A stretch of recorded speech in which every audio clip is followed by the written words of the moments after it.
আলিফ আলিফ বুড়ির আলিফ আলিফ বুড়ির অভিনয় আলিফ আলিফ বুড়ার অভিনয় আলিফ তাড়াতাড়ি আসো আলিফ আলিফ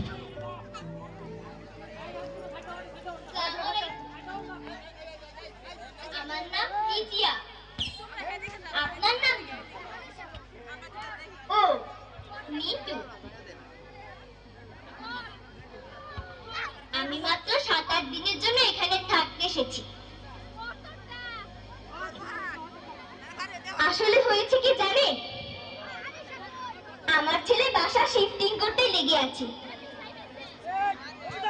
তো আমার দেখভালের জন্য কেউ ছিল না, তাই আমি এলাম।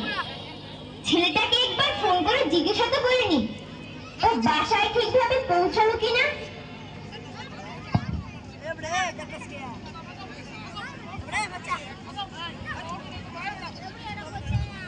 হ্যালো খোকা।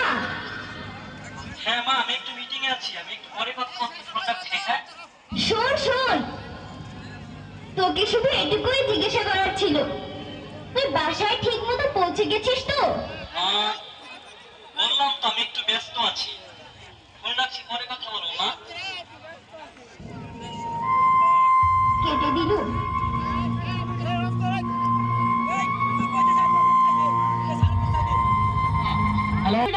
ভিক্ষা দেন, আমার ঘর বাড়ি নাই, টাকা পয়সা নাই, কিচ্ছু নাই।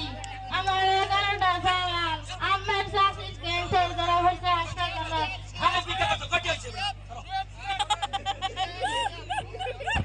সোয়াব সোয়াব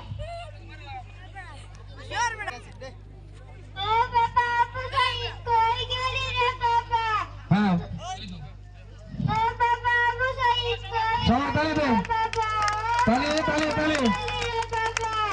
হ্যাঁ হ্যাঁ বাবা বদল, উলার এখন কই গেল? কাজ কামের সময় পাই না। তুমি কোন স্কুল? তান্নুর কোন স্কুল? আমার বাবা তান্নুর চান্দাবর, ঠিক আমার আছে। সব কথা হ্যাঁ শোনায়। হ্যাঁ তান্নুর। সালাম বরকত, তোরা কই গেলি রে? ওই বাদ বাহিনারা আমার বুকে জুনায়েদ পারল দিয়া, জুনায়েদ পারল দিয়া। কিছুই নাই, শুধু বারণ গায় ভিক্ষা দেন। 3 বেলা খাইলে 1 চালান নুন ভাতটা খাই, আগে দেন। মেয়ে বাংলাদেশের জাতীয় মেরুদণ্ড, তোমরা ভালোভাবে পড়ালেখা করবা। আমি এখন ক্লাস 4 এর ক্লাস নিতে যাচ্ছি। আসসালামু আলাইকুম। ঘরে আর কেউ নাই আমাদের তো নৃত্য। যারা নৃত্য দিবে তাদের গান রেডি করে অপারেটরের কাছে চলে যাও। যারা নৃত্য দিবে তাদের